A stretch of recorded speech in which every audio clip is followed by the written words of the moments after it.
私に種付けしてください。うりゃ。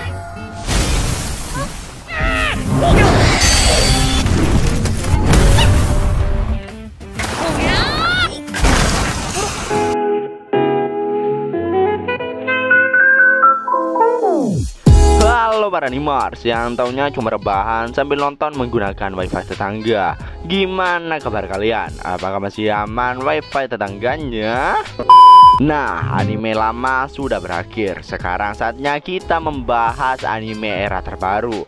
Nah, di video kali ini Mimin akan menceritakan atau membahas salah satu anime summer terbaru kali ini, yaitu anime Jitsuwa Oresaikyo Deishita yang baru aja rilis. Yang dimana anime ini menceritakan bocil no lab yang direinkarnasikan oleh Sandewi ke dunia isekai. Nah, buat kalian yang udah pada penasaran dengan apa yang akan terjadi di anime ini, nah langsung saja siapkan minuman, kencangkan celana dalam, dan yaps, tanpa banyak bacot, langsung saja kita ke alur ceritanya. Selebeu.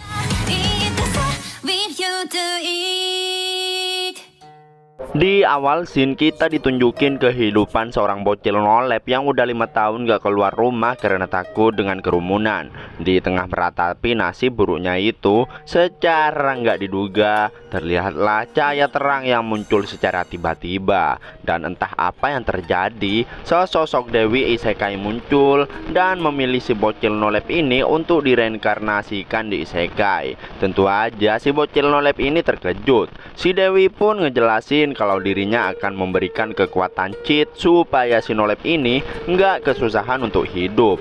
Mendengarnya, si bocil no lab pun cuma punya satu tujuan, yaitu kehidupan yang damai, nonton anime, dan main game sepanjang hari. Oleh hal itu dirinya setuju untuk bereinkarnasi.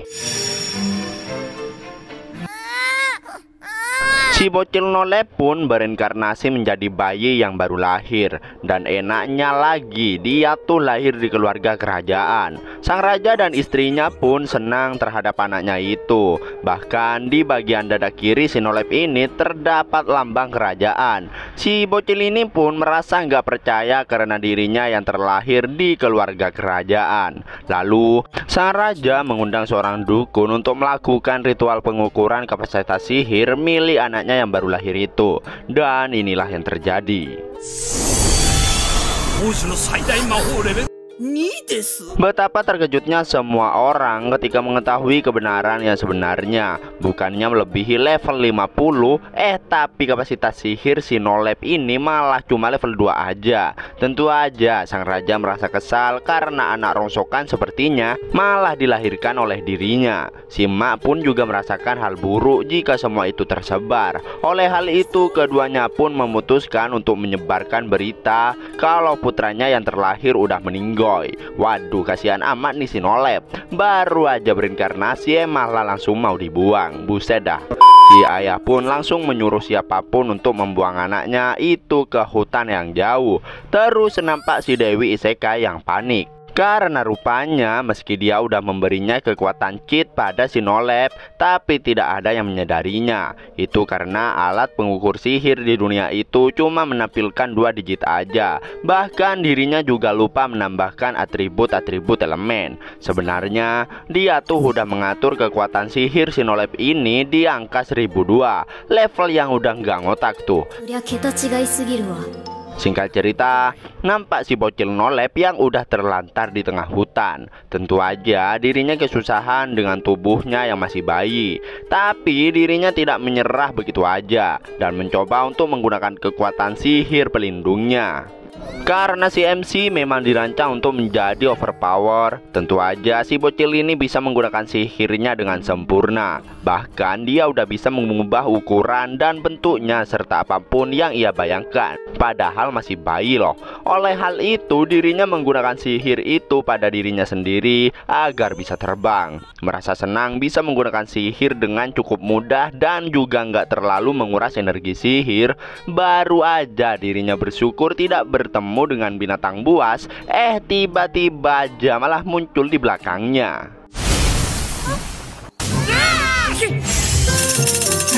Merasa panik karena sihirnya itu tidak menimbulkan damage yang cukup besar untuk menyumbangkan si rubah monster, dirinya pun menggunakan sihirnya untuk mengangkat pepohonan dan menghantamkannya pada si rubah. Meski membuat si rubah jadi babak belur, tapi ya itu tidak berefek cukup lama. Si rubah kembali ngaceng lagi. Menyadari hal itu, si bocil ini tidak menyerah begitu aja. Dirinya mengangkat sebagian bumi, dan inilah yang terjadi. Melihat kekuatan dahsyat itu, serigala ini langsung kena mental dan menyerah minta ampun. Awalnya dia tidak menyadari kalau serigala ini bisa berbicara. Namun setelah berteriak meminta ampun lagi, si bocil ini akhirnya sadar kalau yang minta suren dari tadi merupakan hewan buas ini. Dan karena hal itu, mereka berdua memutuskan untuk bermusyawarah. Karena masih bayi, tentu aja dia tidak bisa ngomong. Namun ternyata itu dapat diakali menggunakan sihir penghalang miliknya, sehingga dia bisa membuat pikirannya bisa didengar oleh orang lain, seperti halnya orang yang berbicara. Awalnya dia ingin memperkenalkan diri dengan nama pemberian orang tua yang membuangnya, yaitu Reinhardt. Tapi karena kepanjangan, dirinya pun memperkenalkan diri sebagai Haruto. Dia juga mengatakan bahwa dirinya telah dibuang karena level sihirnya yang terlalu rendah. Namun si rubah kebingungan karena dia merasakan energi sihir yang melampaui batas manusia di dalam diri Haruto, sehingga si rubah ini mengira bahwa Haruto adalah reinkarnasi dari Raja Iblis. Dan karena tidak ingin lagi dianggap sebagai pecundang, Haruto pun mengiyakan hal itu. Dan karena si serigala ini main percaya-percaya aja, dia malah minta dibunuh karena telah kalah darinya. Tapi ya karena Haruto baik, jadi dia membiarkannya selama serigala ini tidak lagi menyerangnya. Si rubah pun langsung berjanji tidak akan pernah lagi menyerang Haruto. Namun Haruto tidak sengaja menyingkat nama Fenrir menjadi Fly, sehingga dia mengira bahwa Haruto telah memberinya nama dan akan membuat kontrak dengannya. Dan karena kesalahpahaman itulah mereka berdua menjalin kontrak. Haruto yang kelaparan karena belum diberi asupan ASI, Flay yang berusaha sebaik mungkin untuk membantu. Secara nggak diduga, Flay merubah wujudnya menjadi manusia agar bisa memberi asupan ASI pada si bocil ini dah. Tapi malah kayak gini. Haruto langsung menggunakan sihirnya untuk memberikannya pakaian. Walau pakaiannya malah terlihat erotis, tapi setidaknya auratnya tertutup. Dan karena si Flay ini agak bodoh, dia malah ingin melakukan kuda-kudaan dengan Haruto agar asinya bisa keluar. Nih orang emang gak ada otak apa gimana ya? Masa bayi diajakin. Terus seseorang datang menghampiri mereka berdua. Haruto meminta agar si Flay bisa bicara baik-baik terlebih dahulu dengan orang itu. Haruto menggunakan kekuatan penghalang miliknya agar Flay bisa mendengar suaranya dari jauh. Dan ternyata orang itu datang untuk memungut Haruto. Tentu saja Flay langsung menolaknya. Kemudian orang itu menjelaskan bahwa bayi itu merupakan kerabatnya. Dia juga sudah mengetahui alasan mengapa bayi itu dibuang, sehingga kedatangannya ke sana adalah untuk menyelamatkannya. Tak lupa dia juga sudah membawa ASI. Melihat itu Haruto langsung senang karena akhirnya dia bisa menghilangkan rasa laparnya. Namun Flay tetap aja menolak. Sementara Haruto udah krempeng pengen nenen. Singkat cerita, setelah menceritakan kisah menyedihkan dari anaknya dulu yang dibuang oleh mantan istrinya, mereka kemudian membuat kesepakatan. Dia akan mempekerjakan Flay sebagai pelayannya agar bisa ikut merawat Haruto. Flay langsung saja menerimanya, sehingga pada akhirnya Haruto bisa minum ASI. Dia kemudian membuat seolah-olah Haruto telah dibunuh agar tidak dicari oleh kerajaan. Ohayo, Haruto. Singkat cerita, 9 tahun pun telah berlalu. Haruto kini tinggal bersama keluarga dari orang tersebut yang sudah dianggap seperti ayah dan ibunya sendiri. Dia juga mempunyai seorang adik perempuan yang bernama Carlotte. Dan tentu aja Flay masih berada di sana menjadi pembantunya. Sebenarnya Haruto berencana pergi dari tempat ini sebelumnya. Namun ia merasa sangat betah dan nyaman karena kebaikan dari orang-orang di sana. Namun ada satu hal yang membuat membuatnya sedih. Dia merasa diabaikan oleh adiknya. Carlot yang minta agar Flay bermain dengannya hari ini. Awalnya dia menolak, tetapi karena permintaan Haruto, jadi dia menurutinya. Haruto sendiri merasa kesepian melihat kegembiraan mereka berdua. Ibunya kemudian menghampiri Haruto. Dia mengatakan agar Haruto tidak usah cemas karena Carlotte menghindari Haruto bukan karena dia membencinya. Namun dia hanya bingung cara bersikap dengan Haruto. Namun Haruto malah berpikir yang tidak-tidak. Dia mengira bahwa Carlot mengetahui dirinya yang sebenarnya om-om berumur hampir 30 tahun dan langsung putus asa. Ibunya kemudian menyarankan agar Haruto menunjukkan sisi hebatnya pada Carlot. Mungkin saja dia bisa kagum dan menjadi mudah berkomunikasi dengan Haruto. Sehingga ibunya menyuruh Haruto agar tidak terus-terusan mengurung diri di dalam kamar seperti kalian semua yang sedang nonton anime ini. Singkat waktu, Haruto yang berada di kamarnya, nampak di sampingnya ada robot tiruan yang dia buat. Dia berpikir untuk meninggalkan tempat ini dan hidup mandiri. Namun jika dia meninggalkan Flay malah akan jadi masalah.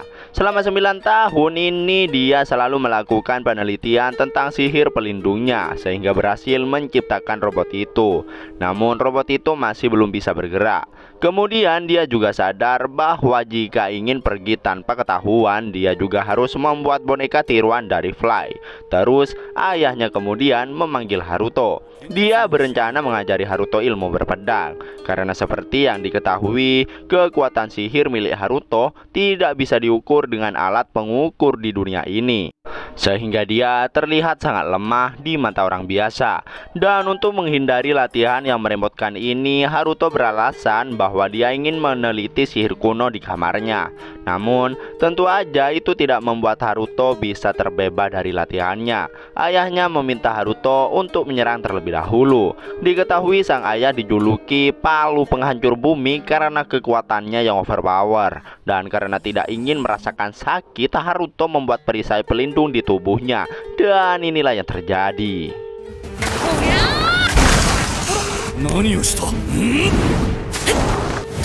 Tentu aja dengan mudah Haruto dapat menghindari hal itu. Ayahnya sangat terkejut karena seharusnya serangan itu hanya bisa dihindari oleh orang yang sudah mencapai level 30. Seperti yang diketahui, orang-orang di dunia ini hanya mengetahui bahwa Haruto masih level 2, sedangkan sebenarnya dia sudah level 1002. Bahkan Naruto sendiri tidak mengetahui hal ini karena setiap kali dia mengukur level sihirnya yang muncul hanya angka 002, bahkan sampai membuatnya frustasi.